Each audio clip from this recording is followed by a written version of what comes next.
In the past years, we've seen the rampant rise of populism in the politics of our northern neighbors. In previous years, in previous times, to my understanding, it's been the mainstay of primarily poor nations where people's innate divisions can be exploited. Today, we have a serious issue with issues like gender-based violence, xenophobia, or racism, as I like to call it. What do you think is truly behind this rise in populism? And what can we do to stem, to prevent its global reach, really? Thanks. You might have to explain that.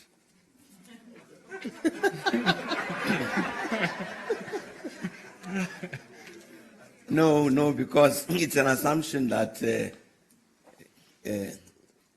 I recognize, you've recognized populism, and you're asking why.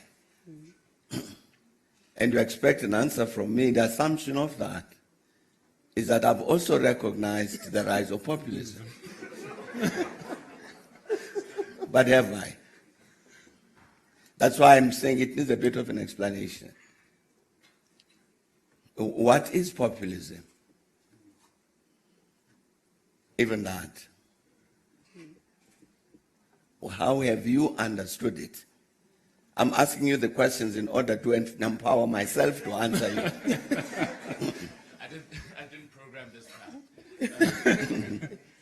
For me, the populism is when any kind of demagogue, any kind of person who's blessed with the gift of speech and the ability to sway the minds of people uses the basest of human kind of instinct.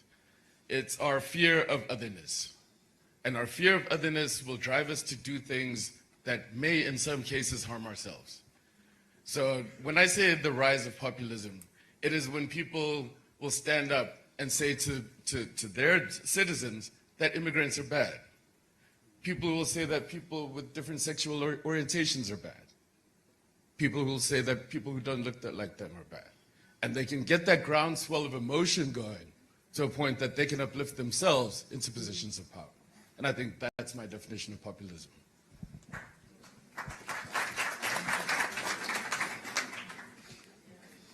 Hi there, Quentin Augustine. My question relates to, it's been said many times that education is the ultimate equalizer.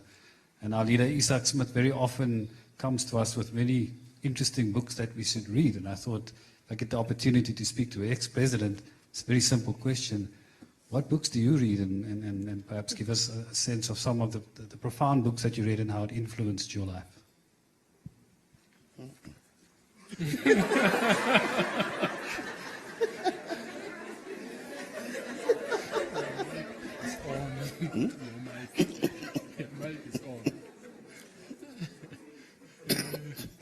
Good afternoon. My name is Fusiso. I'm a tech enthusiast, and whenever my mom has a challenge with her smartphone or anything, I'm the person that she calls. And I've just looked at it, and 2/3 of the workforce are over the age of 30. And I just wonder that as a young professional, looking at the fourth industrial revolution in the next 10 years or so, things are going to be disrupted, but most of these people are still going to be productive for the next 10, 20, 30, 40 years. So what role can I play in terms of swaying that, the same as I do at home on a national level, and how do I formalize that? The last question is at the very back.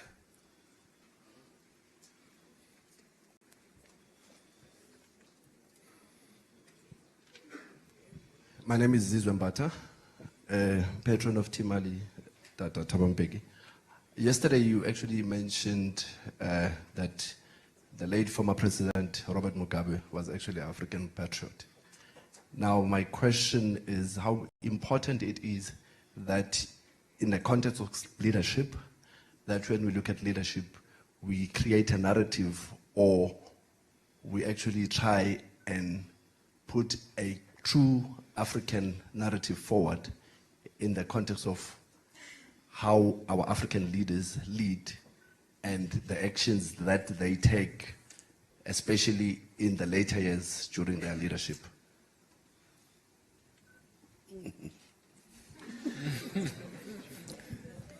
Great. Patron, I don't know. It's okay. You can sit or you can maybe. No, it's okay. It's better here.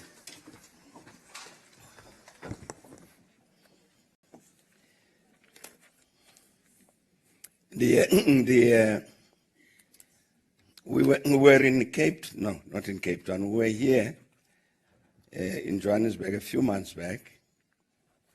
In fact, a year back. When there was a discussion about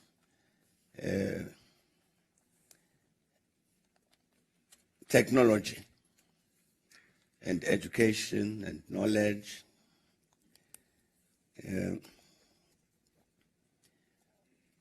And I was asked to come to participate in this discussion. Indeed, we went and sat there for 2-3 hours, listening to very educated people talking about this matter. And so they asked me to speak at the end,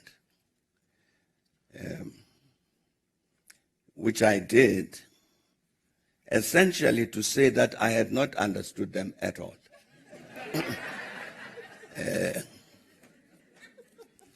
Truly, and that was my honest response, because what they spoke about really went over my head.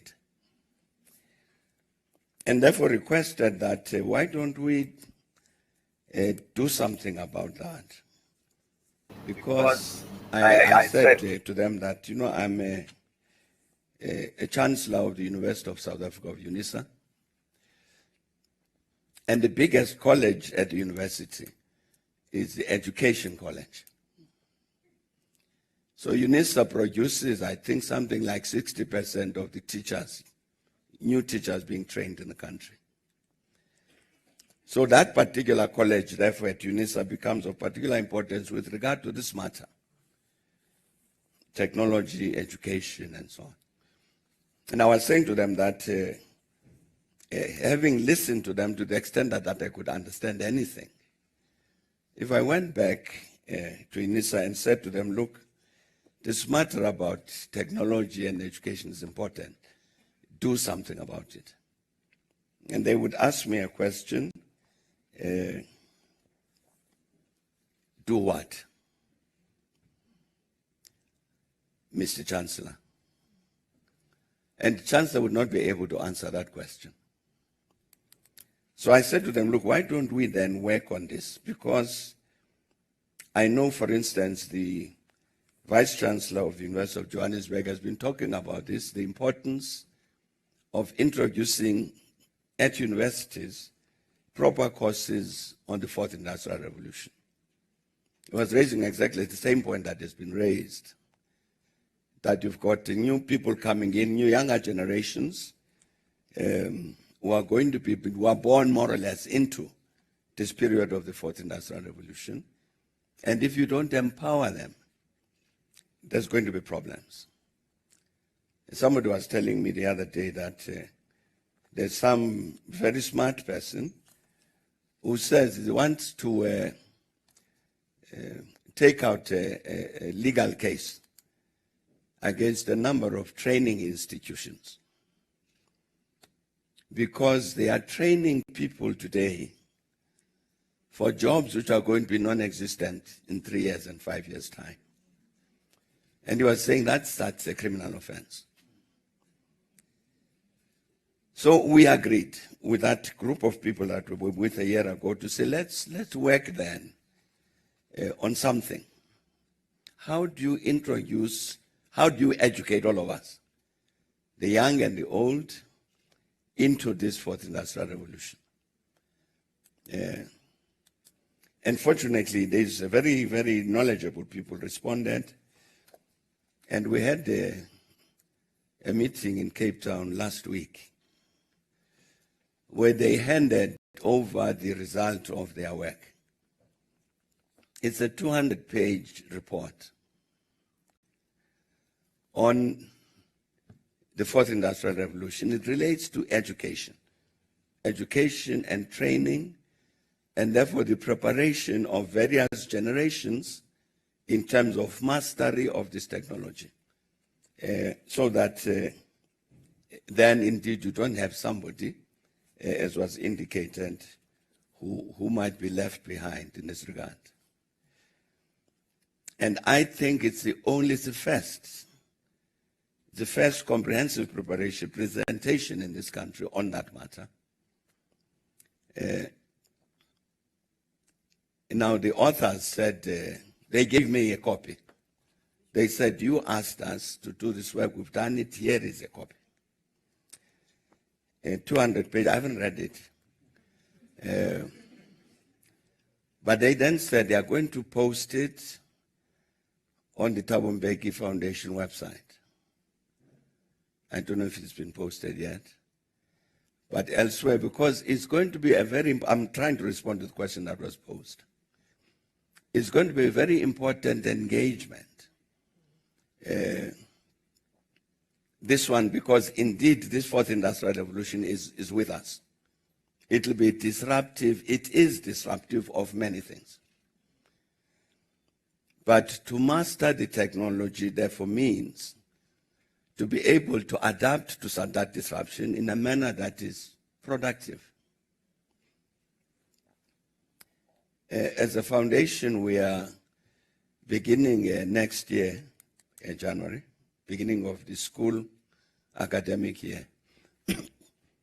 We are going to be introducing, it's a trial project, tablets at 50 schools in Mpumalanga and the Eastern Cape, rural schools.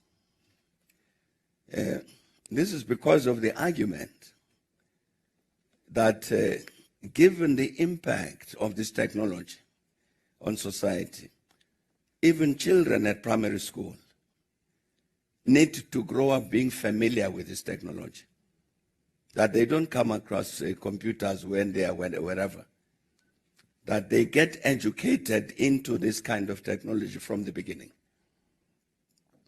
So we, fortunately, with the support of some important foundations in Europe, they've agreed we'll go together. I'm saying we're trying a trial project with 50 rural schools, some of which, if they don't have electricity, might need solar panels and things like that.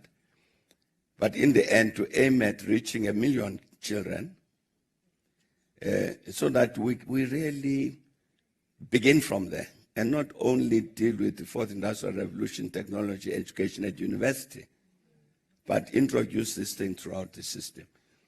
So that's what needs to happen. I hope that answers the question. Your mother, if she's listening, would have an opportunity then not only to depend on you, but she can also study for herself, to empower herself. Now books. I read many books about many things. In part because many authors send me books. In the last 3 weeks, I've received 3 books. I don't know the authors, but they send the books anyway. And with inscription, which obliges me to read the book, because there must be a reason why the authors think I need to read the book. And I can only find that thing out after reading the book. So I have to read many books. But obviously books are important. Because I think when we're talking leadership,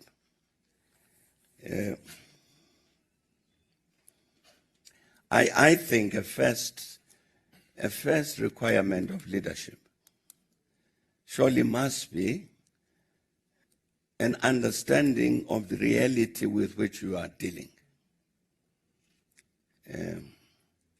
As correct and truthful and objective and understanding of the reality you are dealing with, rather than an imagined reality.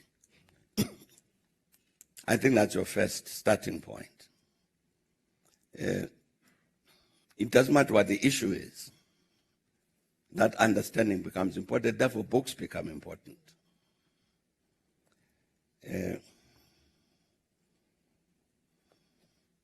One of the books I'm about to finish now is a small book.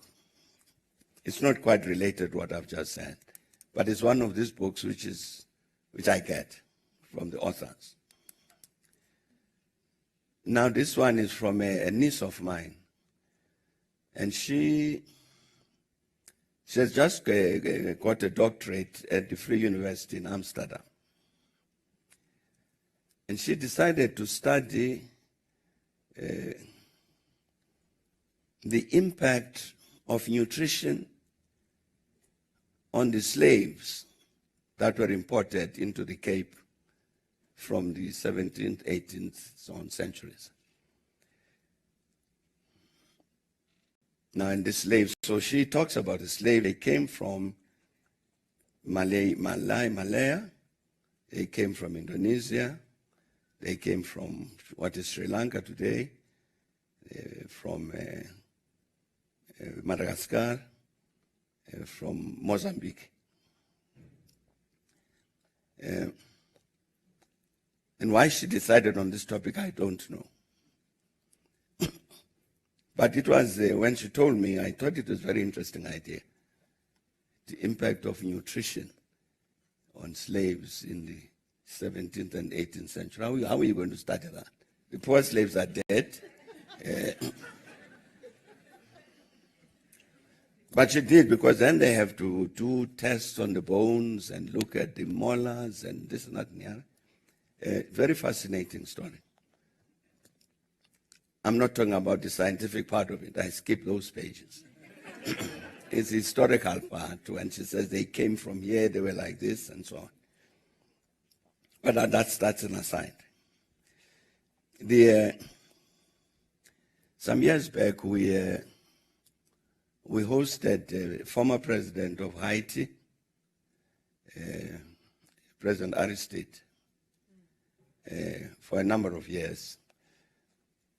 Haiti, you'd recall, became independent in 1804. It was called the First Black Republic because it was the result of a rebellion of the slaves against France, against Napoleon. And the French, Napoleon sent an army to Haiti to suppress the slave uprising, and the slaves defeated that army. And Haiti became independent beginning of 1804. So 2004 was the bicentenary of the liberation of Haiti. So we discussed this matter at the African Union. That is a very important occasion for us as Africans, and it will be important that we join the Haitians as they celebrate that bicentenary. So let's all go.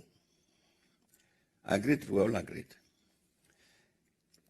But as it happens, there were only 2 delegations that participated in those celebrations. It was ourselves and traditional leaders from Benin. And the reason for the traditional leaders from Benin is because a lot of the slaves that ended up in Haiti originally came from what is now Benin. The rest of my colleagues did not come. It was very restive at the time. There were people who were very determined to overthrow the government of President Aristide. So even while we were there, there was shooting taking place in various parts of the island. And then President Aristide said, look, there's agitation against the government. We are willing to have, I'm willing to have early elections. Secondly, I'm willing to reconstitute the Electoral Commission. so that even the opposition parties are satisfied about how it is composed, and therefore have these early elections and let the matter be decided like that. And then he asked me, he said, can you therefore please speak to the opposition to tell them that. So indeed, meeting of the opposition was convened, and we told them that President Aristide agrees with your demand there must be early elections. Number two, agrees that the Electoral Commission must be reformed so that everybody is satisfied about this composition. And therefore, you people must enter into negotiations between yourselves and the government. In the end, they agreed. The political parties first, and then they insisted that we should then also meet civil society organizations because they would have to be taken on board. We did that, and the matter was agreed by therefore the government, the opposition, political parties, civil society, that they would get together and negotiate this agreement. That was January 2004. February 2004. So we left Haiti, and the matter was going to be handled by Jamaica, was going to chair the negotiations, and we would act in support of Jamaica. So we left, came home. And then sometime in February 2004, the US ambassador in Pretoria calls me to say he'd like to see me, so I see him. And he says to me, I have a message from Washington. And the message is that President Aristide wants to leave office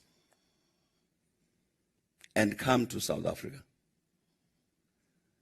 No, he just now awaits the permission of the South African government to therefore take off from Haiti. That conflict I was saying, which was there already in January, had intensified. So he wants to leave to come to South Africa. So I said, Ambassador, just give me and it's urgent. Washington says matter is urgent.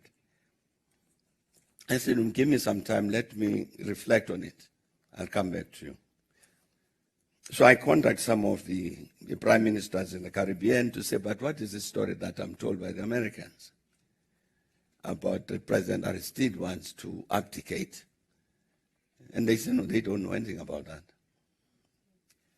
that. So then I go back to the American ambassador because I was going to say to him, well, nobody in the Caribbean knows anything about President Aristide leaving. And number two, normally he would contact me if he wanted to come to South Africa. So the ambassador, he starts off, when I get through to him, he starts off by laughing. And then he apologized. He said, no, President, I apologize, but I'll explain why. No need for you to explain. President Aristide has already left Haiti. And he says, the reason I'm laughing is because he's not coming to South Africa. He's going to the Central African Republic. So I say, Ambassador, how does Aristide get there? He says, well, that's why I'm laughing, because a very, very odd thing that he would leave and go there. When we found out later that they had been called, the government in the Central African Republic had been called by the president of France to say, you must receive Aristide. And what had happened is that Aristide was taken and they put him on a plane, the Americans, and they flew him to the Central African Republic. So in the end, that's how Aristide ended up here. Now, the reason I'm telling you this long story, it's about books.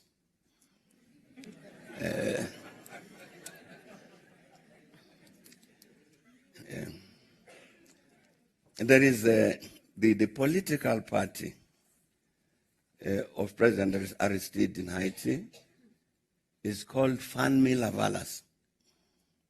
It's Creole, Haitian, but it means the flood. An American historian then 2004, I think, published a book called Damming the Flood. Damming meaning to build a dam. Damming the Flood. It's about what had happened in Haiti. So you read this book and discover that what we're trying to do in Haiti in January 2004 was a complete waste of time. Because the very same people were sitting with negotiating that they must enter into negotiations with President Aristide to have early elections, Those same people were talking to the Americans who had already decided to remove Aristide by force.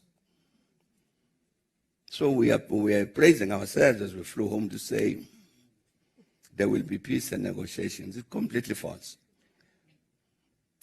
Unfortunately, the book came after Aristide had already been removed.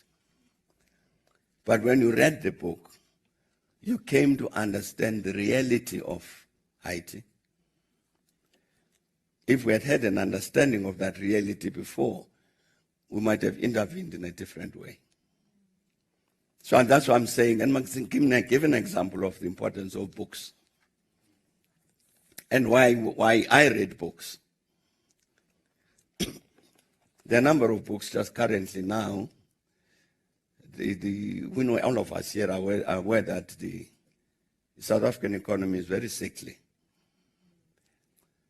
And so a couple of books have come out, books and booklets on the economy, which one has to read.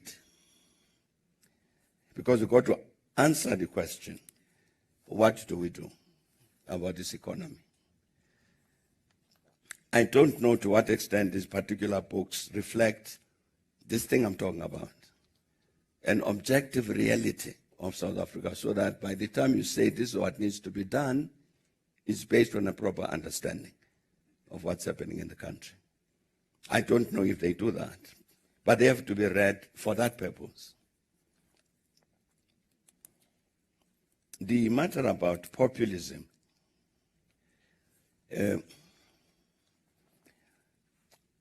wherever populism occurs, this is my view, wherever populism occurs, it's a demonstration of political bankruptcy.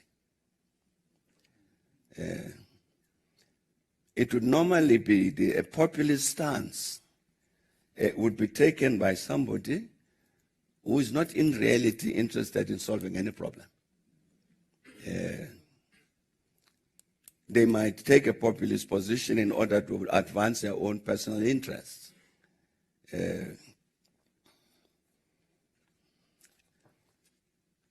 That's why personally, instinctively, I get very worried about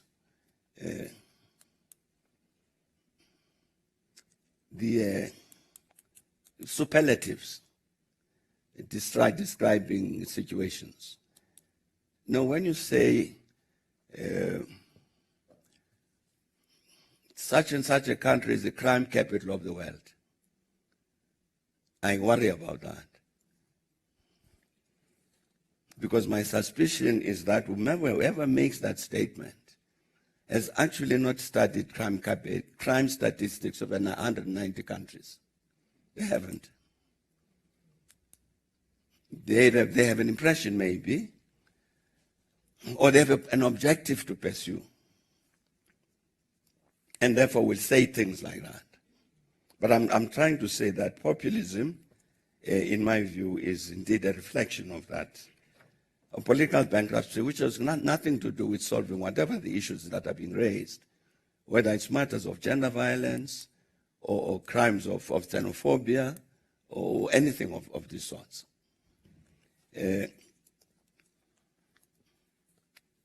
I think it would be the responsibility of any, certainly, any progressive movement to want to stand up against that populism. I get into problems. I have been getting into problems for some time. When I've tried to resist this notion that we as South Africans are xenophobic, I say I don't agree. And I give an example, for instance, of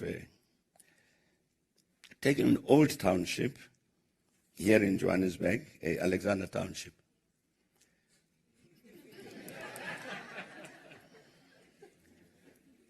Alex is 100 years old plus.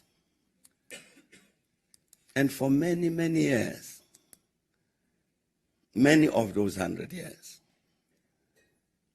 you've had people there coming from Mozambique, from Zimbabwe, from all around. It's the way the South African economy developed. The mining industry which attracted these people. So we've had these African populations from outside of the borders of South Africa for very many, many years. My wife comes from Alexander. And she says, but we always lived with all these people. You get, for instance, in Durban, there's a group of people there in Durban who are called Amazinzimban. They're people from Zanzibar, but they call them Amazinzimban. Who've lived there and nobody's ever attacked them or anything like that. So I say, even the instances where you get these attacks, like what happened now, last week here, or if it was last week, here in the Johannesburg Metro and Ekurhuleni.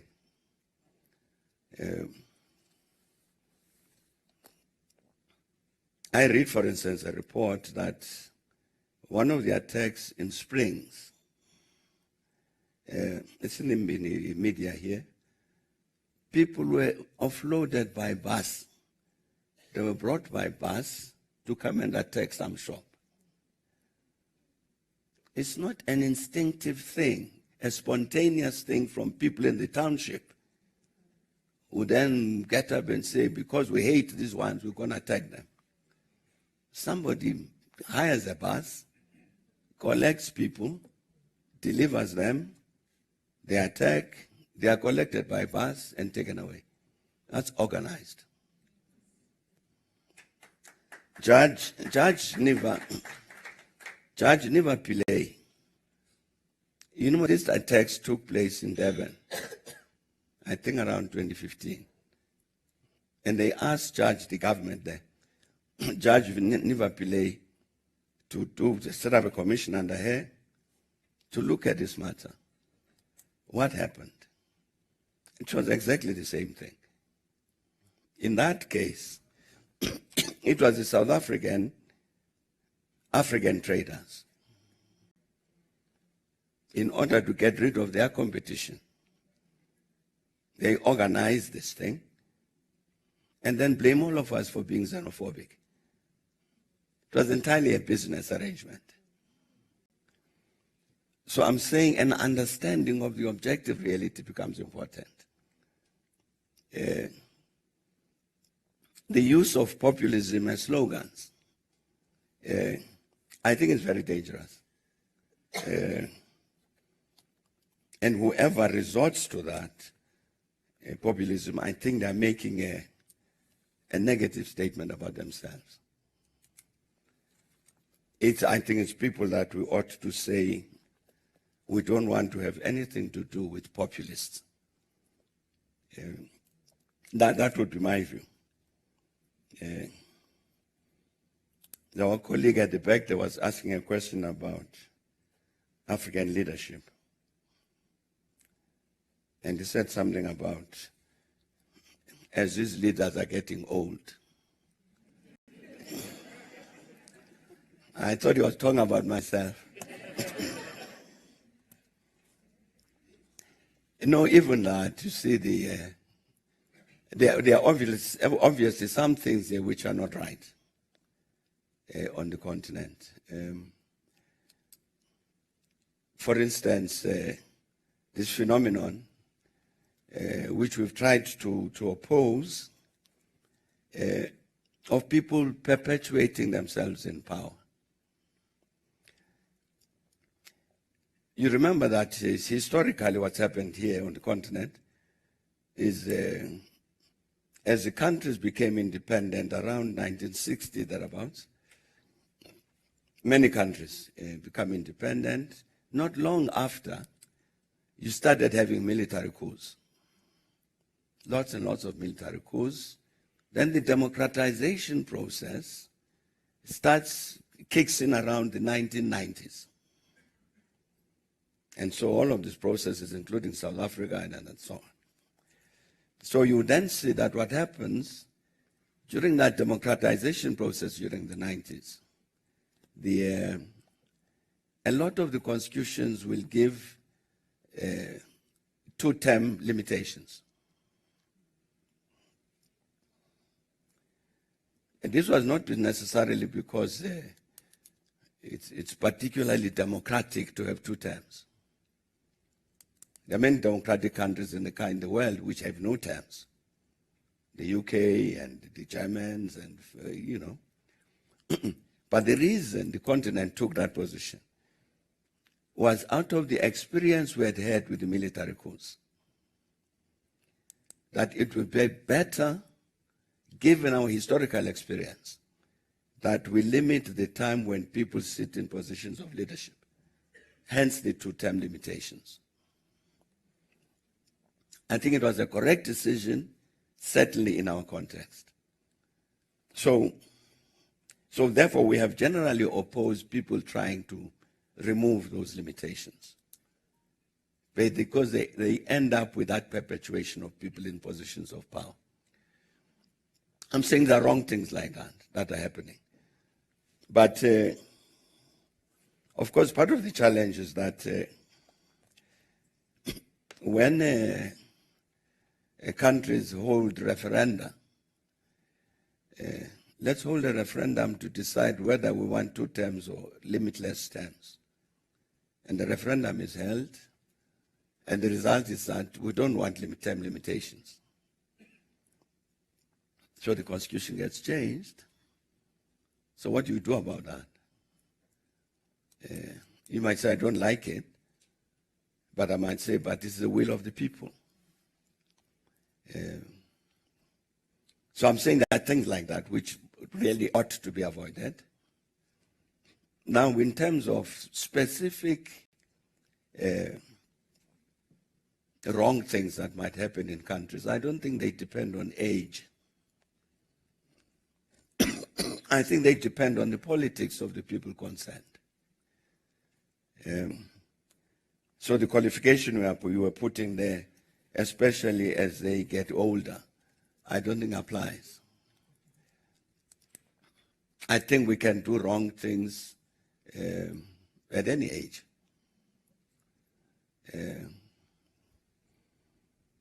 So I don't want to us to discuss the politics of Zimbabwe. You meant, because I'm saying that because you mentioned Zimbabwe. I don't want us to go there because we can, if Tsepo here decided that, all right, let's extend our session by 6 hours, 8 hours, then we can. Because again, this is part of what I'm trying to insist on. A proper understanding of what we're dealing with is important. So that we can then come to right conclusions. Not necessarily because this thing has been repeated so many times, therefore it must be true. When I was speaking in Durban yesterday on Zimbabwe, I read a sentence from an article which appeared in one of the South African papers in the last few days. And that sentence says that our government, refused to do what the people of Zimbabwe were demanding, the overthrow of Mugabe. We refused to do that. Therefore, we betrayed the people of Zimbabwe. So I read this thing. There was never, ever a single occasion when the people of Zimbabwe said to us, overthrow Mugabe. Never happened. The people who said they overthrow Mugabe were the British. It was not Zimbabweans. Even the opposition party, the MDC, who were the first ones who asked us to intervene with regard to Zimbabwe matters. The MDC said, Changirai, please help us to put us together with the ruling parties and PF so that together as Zimbabweans we can decide on the future of our country. So fine, okay, let's do that. We tried to do that. In the end, they came to an agreement. But I'm saying that you would find statements like that, which have got absolutely no basis in fact, that the people of Zimbabwe wanted us to overthrow Mugabe. But in reality, even if they'd asked us, we would have refused. Because it wouldn't be task of the South African government to go around overthrowing other governments. That's the way. The regime change is somebody else's agenda. I don't think it can be our agenda here. We would be that kind of country. Therefore, I think you have answered those questions. Thanks.